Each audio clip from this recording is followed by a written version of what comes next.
বিশেষ করে আমাদের ফাউন্ডার জেনারেল সেক্রেটারি আসাম বিশ্ববিদ্যালয়ের মণিপুরী বিভাগের বিভাগীয় প্রধান প্রফেসর রাজমণি সিংহ মহাশয়, বিশেষ করে ওনার ব্যক্তিগত প্রচেষ্টাতেই কিছু কিছু সরকারি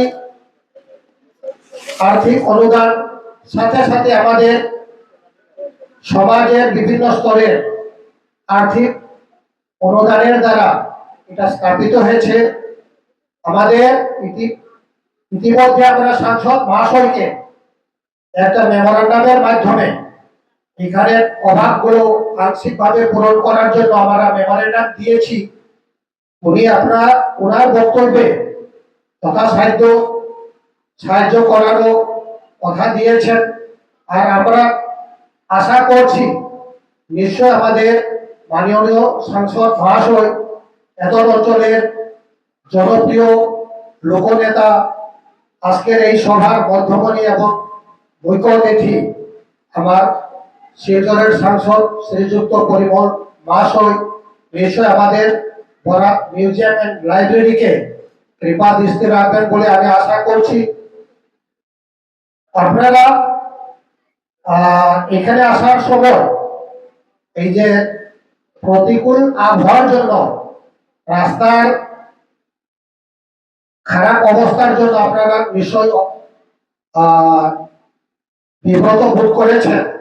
এখানে আমাদের চুনিলাল মহাশয়, উনি জিপি এখানে এত অঞ্চলের জিপি প্রেসিডেন্টের স্বামী, ওনাকে আমি আগের মিটিং গুলোতেও অনুরোধ করছিলাম উনি যথাসাধ্য আমাদের এই জিপির আর্থিক অনুদান থেকে এখানে ধাপে ধাপে অ্যাপ্রোচ রুটের হোক বা যেগুলো আমাদের অভাব বা এখানে খামতি রয়েছে সেগুলোকে কিভাবে পূর্তি করতে ওনারা নিশ্চয়ই সাহায্য করবেন।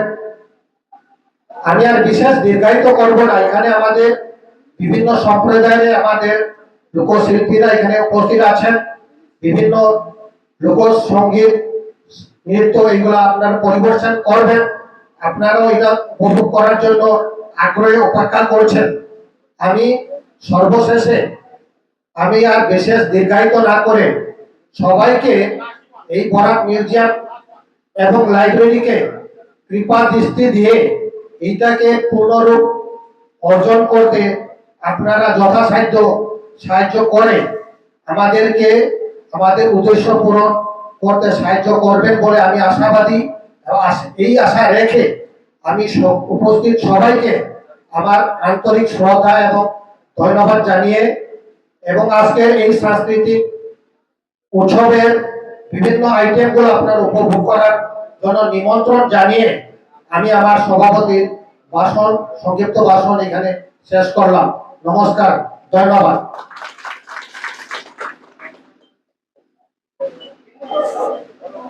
Thank you, Sri R.K. Gopal Sinha ji.